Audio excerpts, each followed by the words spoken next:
Hey guys, it's me again. Just another brief rant this morning. Today I just want to pick on one of my favorite peoples to pick on, which are 501c3 pastors. I just read some guy's tweet or post on Twitter or X, I think yesterday or the day before, and he was talking about his calling and how his family was making fun of him about it and stuff like that. Anyway, I don't remember exactly what he said, but he's referring to him being a pastor as God's calling upon his life.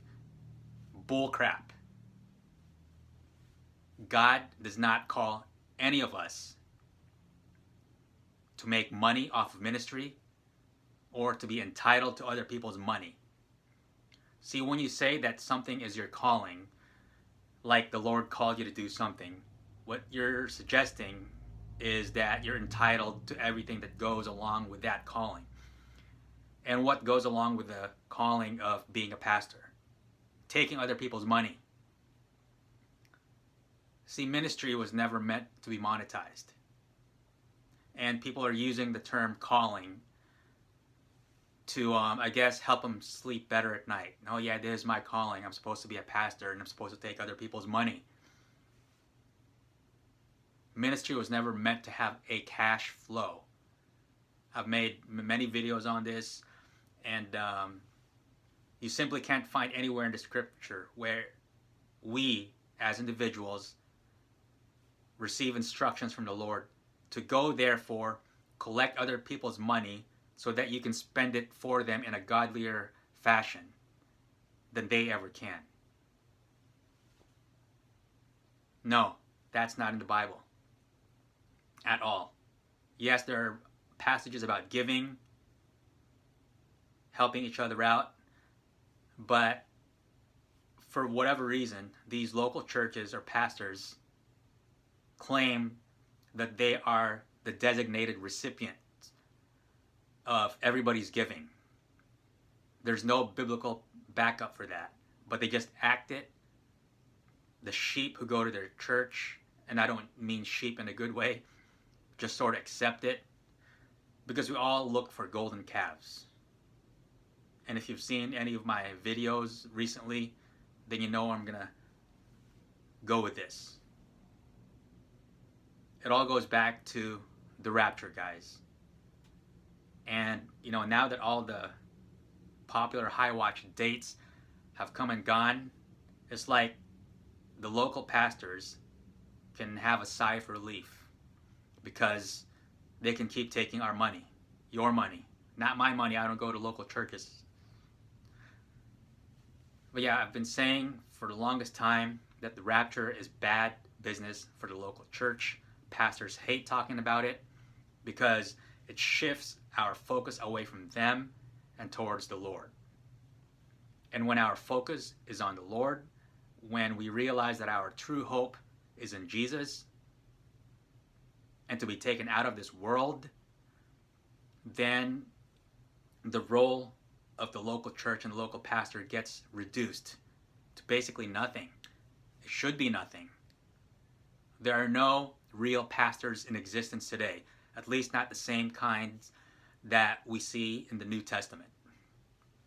No, what we see here today are good speakers, businessmen who know how to keep cash flow going with the way they talk. They know how to handle business. They're not doing the same kind of pastoring as the guys we read about in the New Testament. Those days are long gone. What we have now is just Satan's counterfeit. Now, I'm not saying that every single pastor out there is a fraud, but basically, yes.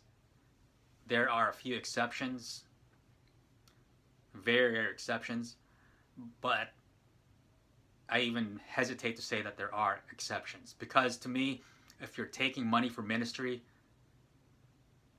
then you're not serving the Lord, you're serving mammon. It's as simple as that. I know there are people going to come up with these verses, oh, the laborer is worthy of his wages, all that. Out of context, guys. Out of context.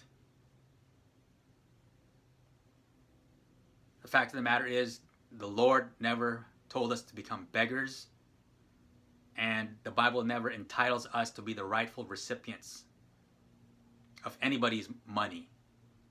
We've not been given the authority to spend other people's money for them. So why am I talking about this? Because the rapture hasn't happened yet, and I know pastors are excited. They think this is their time to strike. The funny thing is, when the rapture doesn't happen, the first people who celebrate are pastors. Obviously, they're not really celebrating, hopefully not anyway, but they have this "I told you so" attitude. I told you it's not going to happen yet. Keep coming to our church. We'll give you your share of Jesus.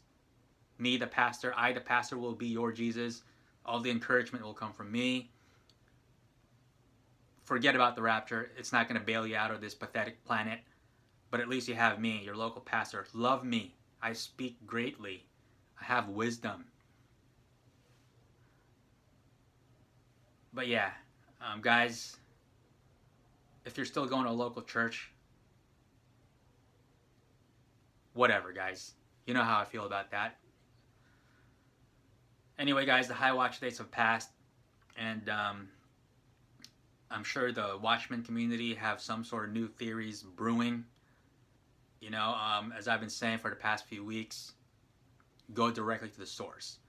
You know, I'm still subscribed to most of these Watchman people, guys, and you know, I'm just looking at their thumbnails and their titles of their videos. They're all stinking clickbait. It's pathetic. You know, this is how you know you're watching someone who's not really looking for the Lord. They're just looking to make money off of YouTube. Clickbait. If you have something important that you think really is from the Lord, include as much information as you can on the title. Don't say an interesting sentence and then ... Watch the video to complete that sentence. You know, none of that nonsense. These guys are there to make money only. They're there to provide entertainment.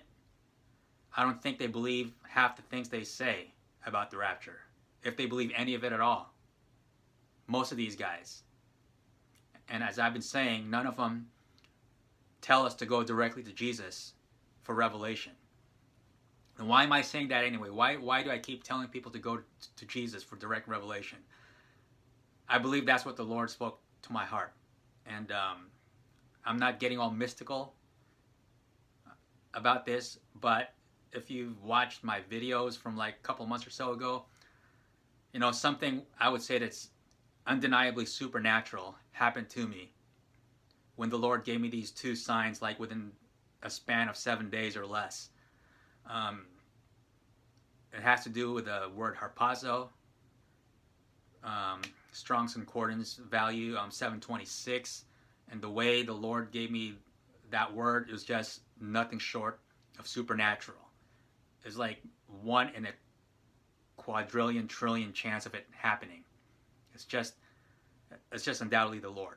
And it was just an encouraging word, harpazo, which y'all mean is the word for rapture. And it's encouraging, especially during a time like this when nothing seems to be going on. All the high watch dates have gone. But to me, when I got, you know, that sign, those two signs from the Lord, you can look at my playlist and look up, you know, those the amazing signs from the Lord. I think that's the title of the two videos. There's two separate videos talking about the amazing signs I got from the Lord. But the message that I got from those signs is that basically the Lord promising that He is able, capable, and willing to give us the day and the hour. But we need to go directly to Him. You know, the Watchman community, the Watchman channels have done their jobs, which is to put us on watch mode. But now it's time for us to slay the golden calves, or destroy the golden calves, and go direct to the source. I believe that is the message that the Lord gave me. He was just showing me, hey, look, it can come directly from Him. It doesn't take creativity on our end to come up with the day and the hour. It doesn't take imagination. creativity and imagination only results in cool theories that are fun to talk about, but it will never give us the day and the hour. I think it's time that we all turn to Jesus to ask him every day to give us that day and the hour. I think that's what he wants from us. He wants us to be like that persistent widow. He is the source. We need to go directly to him. And he is willing to give us that revelation, guys. But we do need to cast that mountain of doubt into the sea. We need to get rid of that teaching that we'll never know the day and the hour. As I've been saying a gazillion times, nobody knows the day or the hour has nothing to do with the rapture. And Satan has been brainwashing us all our lives that it's talking about the rapture. He's been brainwashing many, countless generations that that's what it's talking about. And today, pastors are still continuing to brainwash their congregation that nobody knows the day and the hour. And if you want to do a quick experiment, just ask any Christian you know, any professing Christian, any church-going member that you know.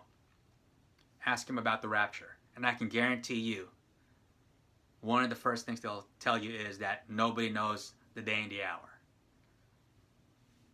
Do it, try it. That's what you'll get. Because that's how good Satan has been in brainwashing us. It's time to get rid of that brainwashing and start going directly to the Lord for the revelation. He told us to watch. He instructed us to watch, not because we'll never know, but because we can know. It might not be long before the rapture that we find out, but he will give us that day and hour. Revelation chapter 3, verse 3 strongly suggests that we can know the day and the hour. So, anyway, guys, that's all I have. I know I'm always jumping all over the place. Thank you guys for watching. I'll see you guys next time, and hopefully there won't be a next time.